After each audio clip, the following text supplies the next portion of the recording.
Deputado, a gente vê muito esse movimento de candidatos ou pré-candidatos dessa chamada terceira via, que eles falam muito de rejeição nessa eleição, de tentar atrair aquele eleitor não bolsonarista da direita e também o eleitor não lulista da esquerda. Claro que o discurso do combate à criminalidade atrai bastante a direita, já que é uma das principais bandeiras levantadas pela direita no país. Mas como atrair esse eleitor de esquerda não lulista? Olha, mostrando que os governos do PT foram um fracasso para o Brasil. A gente perdeu janelas de oportunidade histórica para a gente se tornar um país desenvolvido. O Lula teve a sorte, no seu primeiro e segundo mandato, pegar o boom das commodities, pegar um momento em que o Brasil tinha o que era mais valioso para o mundo em soja, em milho, em minério de ferro. E em vez dele fazer reformas estruturantes para a gente se tornar um país rico, ele preferiu fazer populismo, ele preferiu aumentar o gasto público com servidores públicos federais, ele preferiu reverter centenas de bilhões de reais em privilégios tributários para empresários amigos do governo, ele preferiu se envolver em escândalos de corrupção pagando o mensalão, depois a Dilma pagando as propinas no petrolão. Então, esse eleitor de esquerda não lulista que tem um compromisso com ética, com honestidade, com correção no uso do dinheiro público, que queira um projeto de país sério e estruturado, diferente do amadorismo que a gente vê nos governos do PT, eles são profissionais para tomar o poder e eles são profissionais para construir maioria na base da compra de votos, seja por emenda, seja por propina. Mas na hora de governar, são erros básicos. A gente vê agora o arcabouço fiscal do Haddad, a gente está prestes a entrar num colapso orçamentário por causa do aumento das despesas obrigatórias. Não vai ter mais, a partir de 2027, 2028, farmácia popular, não vai ter CAPS, não vai ter CNPq, nenhum centavo vai ser repassado para a segurança pública, para o saneamento básico ou para a infraestrutura, numa falência do Estado brasileiro que nunca se viu na história em termos de colapso de orçamento. Então, esse eleitor que quiser ter um projeto sério de fato desenvolver a nossa produtividade, de fato aumentar o salário, independentemente de benefícios do governo, de criar uma classe média robusta, que na minha avaliação é uma das principais características de país desenvolvido, esse eleitor vai encontrar sua resposta no Partido Missão. O senhor faz essa fala, um tom de crítica ao governo de esquerda. O MBL, ele surgiu tendo um combate ao governo de esquerda, depois ajudou a eleger o governo de Bolsonaro e também rompeu com o governo de Bolsonaro. Qual é a convicção do Missão que não muda? O que ficou daquela estrutura original, deputado? Bom, nós continuamos tendo no PT os nossos arqui-inimigos, né? O PT tentou nos destruir. A Dilma colocou o Eduardo Cardoso para fazer um dossiê contra mim, para me investigar quando eu tinha 19 anos de idade, para tentar encontrar podres contra mim e descredibilizar as manifestações pelo impeachment, né? Então nós temos uma rivalidade histórica com o PT que não vai deixar de existir, não só por causa da divergência de visão de mundo, que a gente acha de um esquerdismo retrógrado e fracassado que o PT defende, mas ao mesmo tempo por uma diferença de caráter, né? Nós nunca perseguimos, né, com a máquina do Estado adversários políticos, nós nunca nos envolvemos em nenhum escândalo de corrupção, nem nunca nos envolveremos, muito diferente do PT. E as nossas convicções programáticas no campo da direita permanecem as mesmas. O que mudou foi Jair Bolsonaro, que na campanha e antes da campanha falava uma coisa, depois fez outra. Ele indicou um petista, um amigo íntimo de José Dirceu, para a Procuradoria-Geral da República. Esse Procurador-Geral da República tentou me prender, não uma, mas 2 vezes, com investigações infundadas que no final das contas terminaram arquivadas. Da mesma maneira, ele acabou com a Operação Lava Jato e disse isso orgulhosamente, com a indicação desse Procurador-Geral da República. Procurador que foi omisso durante todos os abusos do Supremo que Jair Bolsonaro dizia denunciar. Da mesma maneira como ele nomeia Cássio Nunes também, que votou a favor em diversas ocasiões, um ministro do Supremo indicado pelo Bolsonaro votando a favor de Lula em diversos processos envolvendo a Lava Jato e a elegibilidade do Lula. Então, as nossas crenças, as nossas convicções, é óbvio que tem debates de políticas públicas que não acontecem na maioria esmagadora dos outros partidos porque eles não ligam para políticas públicas, mas a gente tem mudança de visão em relação ao papel do Estado, em relação à economia, em relação à segurança, tem um aprofundamento de pesquisas e de programa que a gente fez muito no nosso livro amarelo, que é o nosso programa, a gente já lançou os fascículos de discussão, de onde o Brasil veio, onde ele está, onde é que a gente quer chegar, e agora a gente debate a formulação final desse livro amarelo. claro que existe um debate permanente e mudanças de posição em relação a políticas públicas, mas a nossa essência permanece a mesma desde a nossa fundação, dia 1º de novembro de 2014. Arthur Guimarães.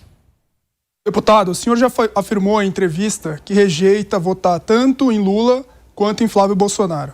Quero saber, já que o Missão não tem candidato ainda ao governo em São Paulo, se o senhor estaria disposto a já declarar um apoio, possível apoio em segundo turno, a Fernando Haddad ou a Tarcísio de Freitas. Não, mas que candidato que vai disputar a eleição, nem começou a eleição e ele já vai anunciar um apoio para um candidato do segundo turno? Esse é o candidato que está indo para perder. Não é o meu caso. Quem está indo para perder... candidato ao governo de São Paulo, então? Eu já coloquei aqui para você. Oi? O senhor é candidato ao governo de São Paulo, então? Não, eu digo que se eu for, porque você está fazendo uma pergunta hipotética, né? De se eu vou ser candidato, se eu não vou ser candidato ao governo do estado, no segundo turno, qual que vai ser meu posicionamento? Primeiro eu preciso saber se eu sou candidato. E eu sendo candidato, o meu apoio no segundo turno vai ser a mim mesmo. Bom, é isso? Outra pergunta, Arthur? Só para concluir. Quero saber, deputado, qual o cálculo político? Segundo o Datafolha, o senhor tem 5% de intenção de voto para o governo de São Paulo. Qual que é o cálculo político? Quantos pontos o senhor precisa ter para entrar na disputa? Acho que não tem um número exato de intenção de voto, independentemente de instituto de pesquisa, mesmo porque vários deles dão números diferentes, muito diferentes, de acordo com cenários diferentes, mas o principal cálculo a ser feito é o seguinte: o que é melhor para o nosso projeto de país a ser construído pelo Partido Missão? O que traz mais votos para a nossa chapa de deputado estadual, para a nossa chapa de deputado federal? O que dá mais projeção para o partido? O que faz com que a gente consiga implementar o nosso projeto de país chegando o mais rapidamente possível ao poder? Existe uma competitividade real de eu disputar o governo do estado, apesar de ser uma candidatura improvável? Toda candidatura contra quem está na máquina é improvável, né? Agora, momentos históricos aconteceram justamente em momentos de improbabilidade, né? E a gente sempre enfrentou. O impeachment era improvável, a gente conseguiu fazer. O nosso partido político era improvável, a gente conseguiu fazer. Então eu sei que se eu disputar o governo de São Paulo, eu estou indo para uma disputa muito difícil. Isso é óbvio, qualquer um sabe, não precisa acompanhar a política para isso. Tem uma pessoa na cadeira, essa pessoa que está na cadeira faz parte da direita, que é um campo ideológico do qual eu disputo, e ele possui muito mais visibilidade e está com a máquina na mão, muito diferente da minha situação. Vai disputar por um partido muito maior, com uma coligação muito maior, apoio do Kassab, por aí vai. Agora, se tiver uma competitividade, ainda que pequena, se for bom para as nossas chapas, se for bom para o nosso pré-candidato à presidência da República, Renan Santos, eu disputo o governo do estado. O senhor já se viu sentado na cadeira? Já se viu como eleito? O que fazer em São Paulo? Eu vou dividir sua pergunta em 2 pontos. Eu prefiro não me ver sentado na cadeira, porque da última vez que alguém fez uma graça dessas, perdeu uma eleição ganha, que foi o Fernando Henrique Cardoso, salvo engano, para a prefeitura de São Paulo. Não me lembro se foi o Fernando Henrique ou se foi o Jânio agora, que antecipou ali a sua vitória na eleição. Fernando Henrique contra o Jânio. Acho que foi o Fernando Henrique contra o Jânio, né? Então, não imagino e não me imaginarei.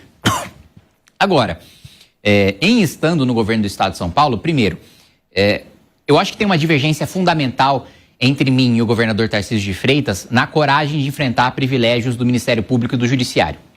Todas as vezes que o Judiciário e o Ministério Público paulista enviaram projetos para a Assembleia Legislativa de aumento de penduricalho, de aumento de supersalário, todas as vezes o governador apoiou. Tanto que essa foi a razão pela qual o nosso deputado estadual, Guto Zacarias, ele deixou a vice-liderança do governo Tarcísio, porque ele falou: olha, eu sempre me posicionei contra, mesmo sendo vice-líder do governo. Só que todas as vezes vocês vêm me pedir apoio, né? Ou vêm me pedir para não me manifestar, vêm me pedir para não falar nada. Eu não vou fazer isso. E eu não vou aceitar que vocês continuem me cobrando de uma coisa que eu não acredito, né? Então, essa coragem de enfrentar, né, privilégios na máquina pública, que Tarcísio de Freitas não demonstrou ter no seu governo, eu não vou ter. Outro ponto. Eu sei, conversando com policiais militares, tanto os praças como os oficiais, que Tarcísio de Freitas não permitiu que a polícia militar fizesse todas as operações e toda a limpa no crime organizado e desorganizado que a polícia gostaria de fazer. Se eu ocupar o Palácio dos Bandeirantes, tenho a menor dúvida de que a polícia militar terá a licença de fazer as operações, por mais difíceis que elas sejam, por mais perigosas que elas sejam. A nossa tropa quer trabalhar, a nossa tropa quer, ainda que precise trocar tiro, ainda que precise colocar a sua própria vida em risco, se for para matar lideranças do crime organizado, eu sei que a nossa tropa está aí, porque eu escuto dela, ela está disposta a realizar essas operações. Se um dia eu for governador, sem dúvida nenhuma, ela terá licença para levar essas operações em frente. Então, existe algum interesse de blindagem do governo de São Paulo contra algumas operações? Eu acho que é blindagem, eu acho que é falta de coragem mesmo. Eu acho que é medo do governador. Do governador de sofrer críticas por parte da imprensa, por parte de ONGs de direitos humanos, por parte de partidos de esquerda. O governador tem muito medo, né, de receber essas críticas, que eu não tenho nenhum receio, eu estou muito acostumado desde a época do impeachment, quando não tinha mandato, até agora. Eu acho que se existe um consenso até com os meus adversários, é que eu não tenho receio de ingressar em polêmicas, eu não tenho receio de levar rejeição por aquilo que eu acredito, de perder votos, de perder apoio, de ser atacado. O que me importa é, primeiro, transformar o Brasil num país sério, e isso inclui, evidentemente, o estado de São Paulo, e deixar o meu legado histórico, e o legado histórico não se importa com as críticas efêmeras que podem acontecer. Então, existe esse aspecto de divergência e também de valorização, né? Eu acho que precisa ser dito. O governo Tarcísio promoveu uma valorização das carreiras policiais, da Polícia Científica, da Polícia Civil, da Polícia Militar, que nunca entregou, né? A Fazenda do governo do estado de São Paulo sempre represou recursos para a segurança pública. Então, assim, eu faria um governo muito diferente, apesar de, para um eleitor desavisado, que não acompanha muito política, que não entende muito a diferença entre as direitas, parecer que eu sou muito parecido com o Tarcísio, nós temos divergências fundamentais. A gente segue girando aqui os nossos convidados. A pergunta do Matheus Dias. Deputado, vou tomar liberdade para voltar um pouquinho na questão da mudança partidária, mas não apenas no partido que o senhor está agora, mas no partido que o senhor estava. Hoje, o deputado Mendonça Filho, ele pediu, né, fez um pedido para que haja, então, a separação do União Brasil e do PP, junção essa que ele acredita que não deu certo. Nem Antônio Rueda, nem Ciro Nogueira se posicionaram sobre isso, mas o senhor que estava lá dentro consegue dizer: há um entrave, há essa rusga entre os dois partidos? Existe, né? Porque existe digamos assim, um conflito entre chapas, né? Em alguns estados o PP é mais forte, em alguns estados a União é mais forte, e sempre a ala que sai prejudicada nessas chapas, ela vai brigar, né? Isso é natural, e ainda mais em dois partidos que não têm ideologia, que não têm projeto próprio, né? Veja, qualquer partido que quer implementar a sua ideologia, que quer implementar o seu programa, tem candidatos a eleições majoritárias. Quem é o candidato quadro próprio do PP à presidência da República? Quem foi durante os últimos anos? Ninguém. Quem foi o do União? Ninguém. Agora, o deputado Mendonça Filho, ele tem um ponto que ele levanta que eu concordo plenamente. Primeiro, de ser um erro a fusão do DEM com o PSL e formar a União Brasil. Depois, um erro também do PP com a União. Por quê? Porque o deputado Mendonça, ele tem uma trajetória de coerência de oposição, né? O DEM e o deputado Mendonça Filho e o PFL nunca foram base do governo PT. O PP já foi, deputados do PSL já foram. O Mendonça tem uma história que é incompatível com isso, então eu também entendo da perspectiva ideológica dele do porquê que ele é contra. Agora, não me cabe mais, aliás, nunca me coube, porque eu sempre fui uma figura independente dentro da União, falar sobre federação, não federação, fusão, não fusão. Eu sempre votei como quis contra o partido, discursei como quis, inclusive contra o partido. Então, eles que se resolvam.